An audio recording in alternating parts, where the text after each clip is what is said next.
আমি তো এরপরে পাবো বিএমডব্লিউ, তারপরে পাবো মার্সিডিজ বেঞ্জ। এই যে ব্যাপার, এই সমন্বয়ক জানে না যে তাকে যে গাড়িটা দিয়েছে এবং সে গাড়িটা যে গ্রহণ করেছে, এটা পৃথিবীর সব সভ্য সমাজে এটাকে বলে করাপশন, এটাকে বলে চাঁদাবাজি। ঠিক সময় মতো নির্বাচন হয় এবং একটা ন্যায্য নির্বাচন হয়, যে নির্বাচন হতে হবে ফেয়ার অ্যান্ড ইনক্লুসিভ। এবং এটা যদি আমরা না করি তাহলে একটা সাময়িক রেজাল্ট পাওয়া যাবে, কিন্তু দীর্ঘস্থায়ী যে গোলমাল সেটা কিন্তু থেকেই যাবে। বলছে যে ও জনগণের এই অভিমত, what is your source of that? এগুলো ফালতু কথা। আমরা জানি একটা বিরাট মহান গণ অভ্যুত্থান হয়েছে, কিন্তু ক্ষমতায় যে আসছে, সেই ক্ষমতায় আসছে একটা কুদেতার মাধ্যমে, এটাও আমরা জানি। আল্লাহ তাআলা যদি কোনো ফেরেশতা পাঠায় যে তুমি ওখানে মানে সৎ থাকবে, ওদের জন্য কিন্তু প্রবলেম হয়ে যাবে। কারণ বাংলাদেশের রক্ত মাংসের মধ্যে ডিসঅনেস্টি, করাপশন এমন ভাবে ঢুকেছে যে আপনারা সবাই জানেন, আমরা সবাই জানি অফিস আদালতে গেলে আমরা কি দেখছি, যেখানেই আমরা যাই না কেন আমরা যেটা দেখছি যে করাপশন একদম রক্ত মাংসের মধ্যে ঢুকে গিয়েছে। সেখানে হঠাৎ করে যদি আমরা ভাবি যে এনসিপির এই ইয়াং জেনারেশনস এরা সবাই ফেরেস্তা, মানে ফেরেস্তার খুব উঁচু পর্যায়ে, হারুত মারুত না, তাহলে আমাদের বিরাট মিস্টেক হবে। এরা মানে করাপশনের ব্যাপারে যে একদম এক্সেপশন নেই তা কিন্তু নয়।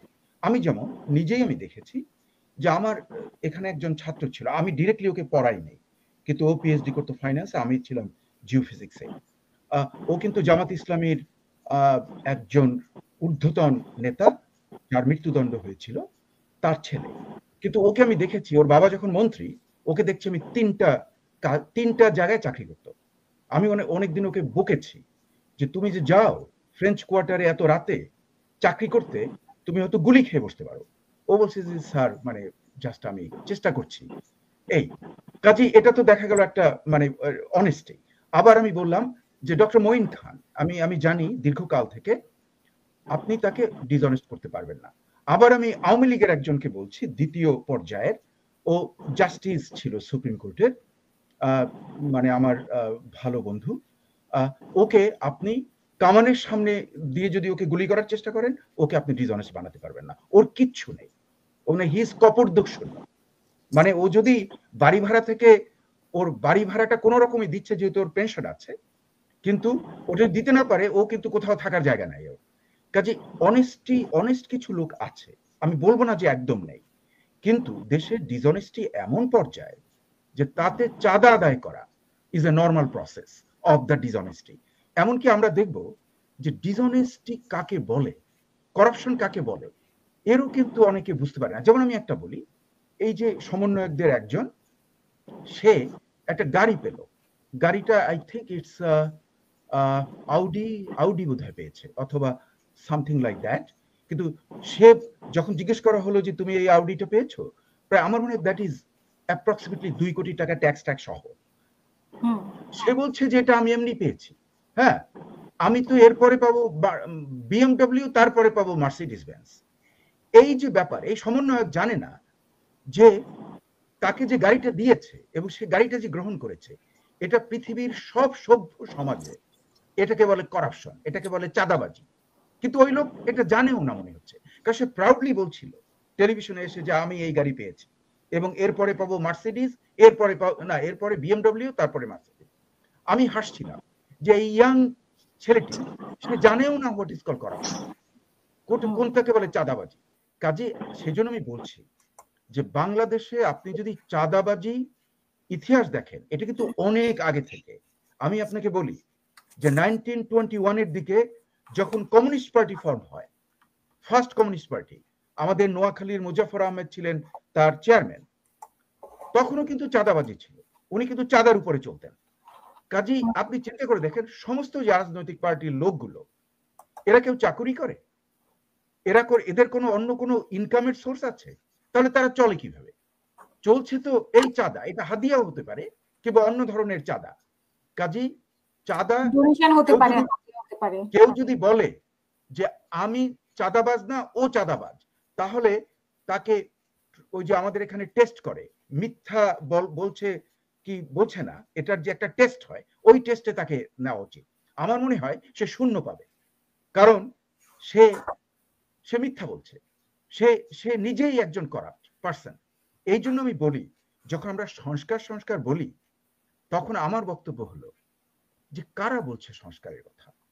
Farhad Mazhar, look at his record, is he very মানে রাইট পার্সন? তার করাপশনের মানে করা যায়, কালেকশন দেওয়া যায়।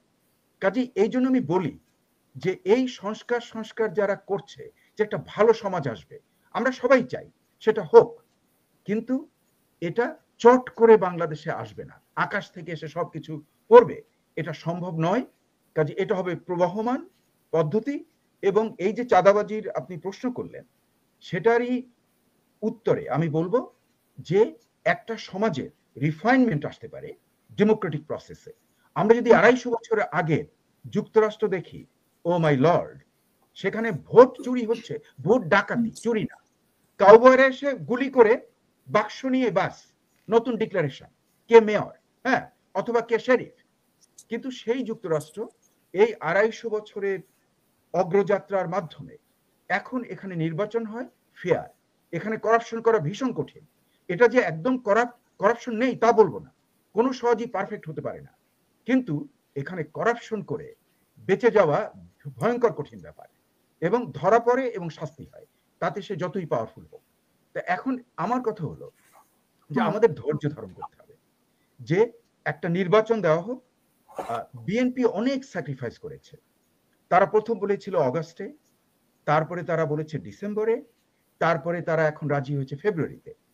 কেন রাজি হয়েছে আমি জানি, আমি ওদের কয়েকজনের সঙ্গে কথা বলেছি। ওদের বক্তব্য হলো যে ওরা চায় যে সবাইকে মিলে, ওরা নিজেরা স্যাক্রিফাইস করে যদি একটা ট্রানজিশনটা স্মুথ হয়, এবং তার উপরে ভিত্তি করে যদি একটা প্রবহমান সংস্কারের মাধ্যমে একটা ভালো সমাজ তৈরি করা যায়, সেজন্যই ওরা কিন্তু এই ঐক্যবদ্ধতার কারণেই তারা কিন্তু এই স্যাক্রিফাইস গুলো করেছে। কাজে আমি মনে করব যে এই সব জিনিসের উত্তর হবে যদি আমাদের ঠিক সময় মতো নির্বাচন হয়, এবং একটা ন্যায্য নির্বাচন হয়, যে নির্বাচন হতে হবে ফেয়ার অ্যান্ড ইনক্লুসিভ। এবং এটা যদি আমরা না করি, তাহলে একটা সাময়িক রেজাল্ট পাওয়া যাবে, কিন্তু দীর্ঘস্থায়ী যে গোলমাল, সেটা কিন্তু থেকেই যাবে।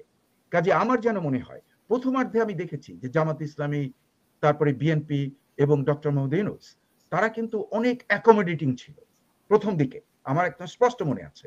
কিছু ক্ষুদে পার্টিগুলো হইচই করছিল, যাদের মূল্য 0 + 0 + 0 = 0, ওদের কোনো দাম নেই। মানে ব্যারিস্টার মিলি, আপনি মন খারাপ করবেন না, আমি কিন্তু আপনাদের কথা বলছি না। তো এই যে ব্যাপারটা, যে অ্যাকোমোডেটিং, এইসব করে যদি একটা ন্যায্য নির্বাচন হয়, ট্রানজিশন হয়, এবং সবচেয়ে ইম্পর্টেন্ট যে ওই যে টার্ম লিমিটটা সবাই মেনে নিয়েছে, এবং এই টার্ম লিমিট থাকলে এই যে মানে যে স্বৈরতন্ত্র এবং পরিবারতন্ত্র কিছুটা আটকানো যাবে। এবং আরো কতগুলো যেখানে সবাই রাজি হয়েছে, সেগুলোকে নিয়ে ন্যূনতম ওয়েতে অবিলম্বে নির্বাচন দিয়ে একটা ডেমোক্রেটিক ট্রানজিশন করলে বাংলাদেশ এ যাত্রা রক্ষা পাবে। আর যদি তা না করা হয়, তাহলে কিন্তু প্রত্যেকের অবস্থা খারাপ হয়ে যাবে। এই দেশ কিন্তু একটা গৃহযুদ্ধের দিকে যাবে, এবং যাদেরকে ভয় পাওয়া হচ্ছে দেখা যাবে তারাই কিন্তু ঢুকে পড়ছে। কাজে আমি মনে করি যে অবিলম্বে নির্বাচন দেওয়া উচিত, এবং একটা ন্যায্য নির্বাচন, এবং তার মাধ্যমে যে যেটা চায়, এনসিপি যদি কতগুলো জিনিস চায়, জামাত কতগুলো চায়, তারপরে এবি পার্টি চায়, হ্যাঁ, তারা ওটা ম্যানিফেস্টো আকারে নিয়ে নির্বাচনে দাঁড়াতে পারে। জনগণ যদি ওটা, তারা জনগণকে কনভিন্স করার চেষ্টা করতে পারে, জনগণ যদি ওগুলো পছন্দ করে, তাহলে তাদেরকে ভোট দিয়ে দেবে। এটা তো একদম সহজ ব্যাপার। কেউ যদি বলে যে ও জনগণের মানে অনুভূতি আমি বুঝে ফেলেছি, এটাই ফরহাদ মাজারের কাছ থেকে শুনেছি, আপনার কি ম্যাজিক জানা আছে নাকি? আপনি কার কাছ থেকে শুনলেন? আপনার মনে, আপনাকে নিশ্চয়ই ইউ আর পজেসড, আপনি যেভাবে চলাফেরা করছেন মনে হচ্ছে you are possessed by a devil. আপনাকে ডেভিল এসে বলছে যে ও জনগণের এই অভিমত। What is your source of that? এগুলো ফালতু কথা। আমরা জানি একটা বিরাট মহান গণ অভ্যুত্থান হয়েছে, কিন্তু ক্ষমতায় যে আসছে, সেই ক্ষমতায় আসছে একটা কুদেতার মাধ্যমে, এটাও আমরা জানি। এবং এখানে আমরা জানি যে ডিজিএফআই এর যে ইউনিভার্সিটির সোর্স আসিফ নজরুল, ডিজিএফআই এর সোর্স অফ ইনফরমেশন, সেই লোককে দিয়ে গভর্নমেন্ট ফর্ম করানো হয়েছে, এবং অন্যান্য যারা এতে অংশগ্রহণ করেছে তাদেরকে দেখা গেছে ডিজিএফআই এর কনভয়ের ভেতরে ওই যখন আন্দোলন চলছিল। কাজে এমনি একটা পরিস্থিতিতে আমার যেন মনে হয় যত শীঘ্র সম্ভব ডক্টর মোহাম্মদ ইউনূস যেন একটা নির্বাচন দিয়ে দেন। আচ্ছা, আমি আজকে শেষ করব, পরে আবার শুনবো। সারোয়ার খান নামে একজন আছেন এখানে কমেন্ট করেন, আমি কিন্তু তাকে পছন্দ করি, মানে সে সবসময় থাকে, অনেক সময় তার কথা আমি পছন্দ করি না, কিন্তু আমি বারবার এর আগে অনেকবার অ্যাটেম্প্ট করেছিলাম যে আমি তাকে ধন্যবাদ দেব। উনি মাঝে মাঝে অনেক গালিও দেন, কিন্তু ওভারঅল মানে he or she is very active. আমার মনে হয় হি ইজ ভেরি অ্যাক্টিভ। কিন্তু একটা মেয়ের ছবি, মানে মানে ওনার যেটা পরিচয় মেয়ের ছবি। কাজে আমি দেখলাম যে অনেক যাদের আপনার এখানে যারা কমেন্টস করে, আমি কিন্তু তাদের কমেন্টস গুলো মাঝে মাঝে পড়ি, এবং আমি মোটামুটি তারা যে চিন্তা করছে দেশের জন্য, হ্যাঁ, আমি তাদের সঙ্গে একমত হই না, কিন্তু তারা যে চেষ্টা করছে, চিন্তা করছে, এই জন্য আমি কিন্তু তাদেরকে সবসময় খুব মানে আমি পছন্দ করি। এই ক্ষেত্রে যে আমি আপনাদের সঙ্গে একমত নই, কিন্তু অনেক সময় একমত, কিন্তু আপনারা চিন্তা করছেন দেশের জন্য, আপনারা সময় দিচ্ছেন, এটা কিন্তু একটা বিরাট বিষয়।